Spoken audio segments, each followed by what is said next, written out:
Hey guys, welcome back to TechMan. Today, let me show you how to change name in Kingshot. In today's video, let me show you how to change your name in Kingshot. Once you've progressed enough in the game and unlock most features, tap on your governor profile in the top left corner. Here you see a small pen icon. Click it to access the change name option. Keep in mind that names must be between 3 to 16 characters and can only include letters, numbers, and spaces.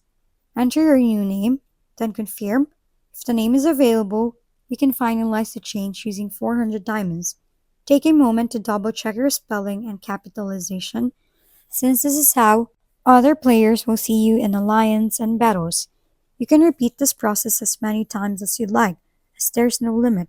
So feel free to choose a name that truly represents your governor in Kingshot and stands out in the kingdom.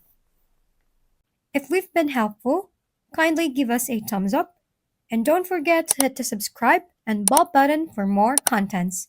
For any questions and suggestions, comment down below.